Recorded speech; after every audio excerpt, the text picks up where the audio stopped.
마지못해 괜찮아요 라고 대답한 순간 당신은 시간이 아니라 마음의 여지를 내어주고 있습니다. 입으로는 네 문제 없어요 라고 했지만 속으로는 내가 왜 이러지 라고 비명을 질렀던 경험 있으시죠? 집에 돌아와서 이불을 뒤집어 쓰고 한참을 후회하는 그 순간 말입니다. 이건 소통의 문제가 아닙니다. 거절하는 방법을 몰라서가 아니라 거절하면 안 된다고 스스로를 설득하고 있기 때문입니다. 그리고 이 작은 습관이 당신의 일상에서 생각보다 많은 것들을 조용히 빼앗아 가고 있습니다. 오늘은 관계를 지키면서도 확실하게 거절하는 방법을 알려드립니다. 원하지 않는데 네 라고 대답할 때마다 당신이 치르는 대가는 두 가지입니다. 하나는 시간이고 다른 하나는 과학자들이 주의력 예산이라고 부르는 것입니다.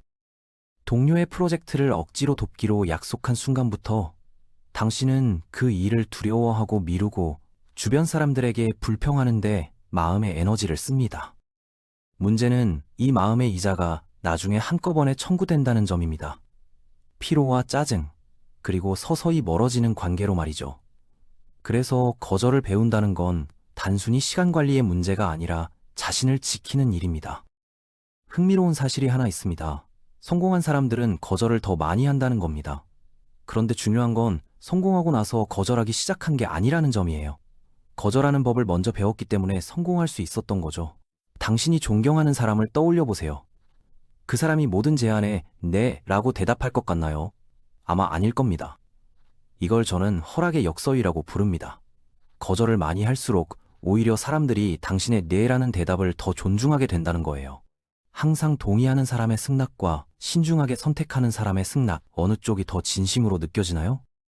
스티브 잡스가 애플을 위대하게 만든 건 멋진 제품을 만들어서가 아닙니다. 수많은 좋은 아이디어를 거절하고 몇 가지 훌륭한 아이디어에만 집중했기 때문입니다. 여기서 핵심은 나쁜 기회만 거절하는 게 아니라 좋은 기회도 거절한다는 점입니다.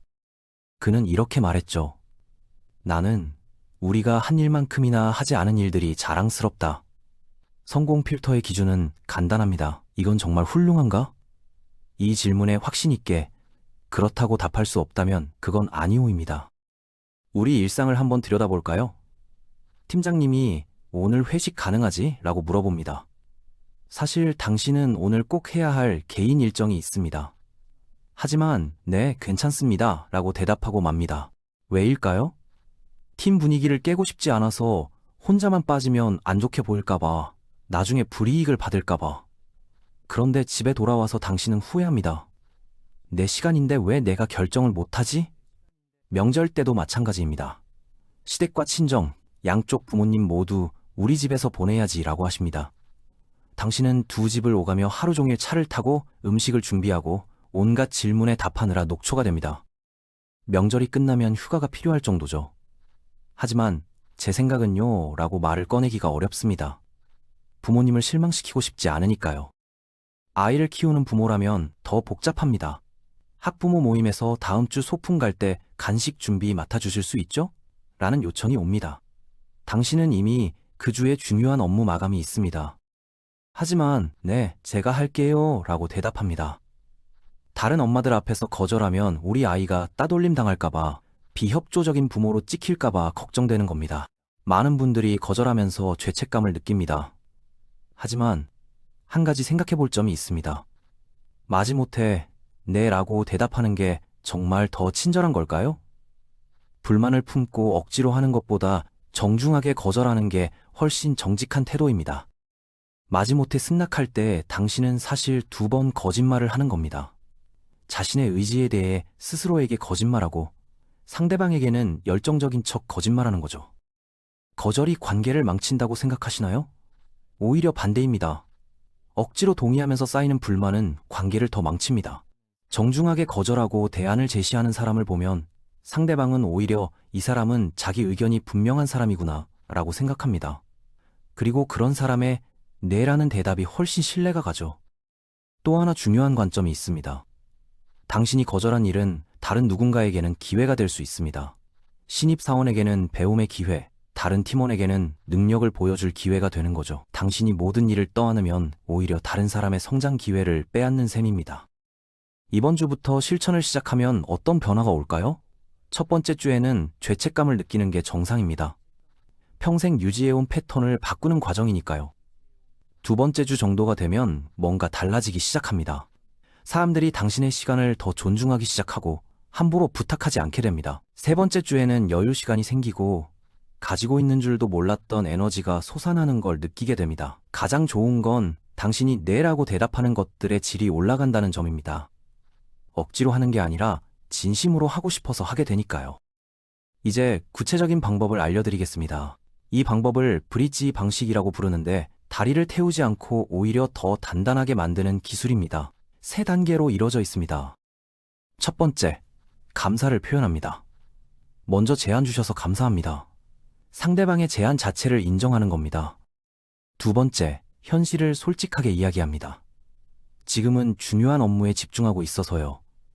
구체적인 이유를 말하는 거죠. 세 번째, 대안을 제시합니다. 완전히 거절하는 게 아니라 더 작은 방식으로 도울 방법을 제안하는 겁니다. 실제로 어떻게 말하면 될까요? 상황별로 정리해 보겠습니다. 친구가 주말에 이사를 도와달라고 하면 이렇게 말하세요. 나한테 부탁해줘서 고마워. 그런데 이번 주말에는 미뤄뒀던 일을 마무리하기로 했어. 대신 내가 작년에 썼던 이사 서비스 정보 공유해줄게. 가격도 괜찮고 정말 꼼꼼하더라. 팀장님이 갑작스럽게 업무를 요청하시면 이렇게 대응합니다. 이 작업에 적절한 시간을 투자하고 싶은데 지금은 팀장님께서 지정해주신 우선순위 업무에 집중하고 있습니다. 현재 작업을 잠시 중단하고 이걸 먼저 처리할까요? 찬반을 우선순위 논의로 바꾼 겁니다. 명절 때 부모님께는 이렇게 말씀드릴 수 있습니다. 어머니, 저도 우리 가족이 모이는 시간 정말 소중하게 생각해요. 그런데 올해는 양가 부모님 모두와 시간을 나눠야 해서요. 명절 당일은 시댁에서 보내고 다음 날 저녁에 찾아뵙고 어머니 좋아하시는 음식 가져갈게요. 학부모 모임에서 역할을 맡아달라는 요청에는 이렇게 답합니다. 제안해 주셔서 감사합니다. 그런데 다음 주는 업무 마감이 있어서 시간을 내기 어려울 것 같아요. 대신 제가 온라인으로 할 수 있는 부분이 있다면 기꺼이 도와드릴게요. 회식 자리에서는 이렇게 말할 수 있습니다. 팀장님, 저도 함께 하고 싶었는데 오늘은 개인적으로 꼭 처리해야 할 일이 있어서요. 다음에는 일정 공유해 주시면 감사하겠습니다. 저도 그에 맞춰 다음에는 꼭 참석할게요. 긴급 요청에는 즉답을 피하는 게 좋습니다. 급하신 건 이해하는데 제가 없다면 어떻게 진행하실 계획이셨어요? 이렇게 물어보면 상황이 정말 급한지 확인할 수 있습니다. 그 다음 제한된 도움을 제안합니다. 지금 당장은 어렵고 내일 오전에 30분 정도 시간을 내서 도와드릴 수 있습니다. 이제 여러분께 24시간 미션을 드립니다. 앞으로 하루 안에 당신은 평소라면 승낙했을 부탁을 받게 될 겁니다. 그 순간이 오면 잠시 멈추고 깊게 숨을 들이마신 다음 스스로에게 물어보세요. 만약 지금 당장 이 일을 해야 한다면 나는 정말 하고 싶을까? 만약 답이 아니오라면 오늘 배운 브릿지 방식을 사용해보는 겁니다. 거절한다는 건 냉정하다는 뜻이 아닙니다. 오히려 의도적으로 사는 겁니다. 가장 중요한 일에 집중할 수 있도록 불필요한 것들을 정리하는 거죠. 당신이 자신에게 도움이 되지 않는 것에 아니오라고 말할 때마다 정말 중요한 무언가에 예라고 말할 수 있는 공간이 생깁니다. 거절은 관계를 끊는 게 아니라 더 건강한 관계를 만드는 첫걸음입니다. 억지로 하는 10가지보다 진심을 담은 한 가지가 훨씬 가치 있으니까요. 작은 거절 하나부터 시작해보세요. 당신의 시간과 마음은 그만한 가치가 있습니다. 오늘 영상이 도움이 되셨다면 구독과 좋아요로 응원해주시고 여러분의 경험을 댓글로 나눠주세요. 다음 영상에서 뵙겠습니다.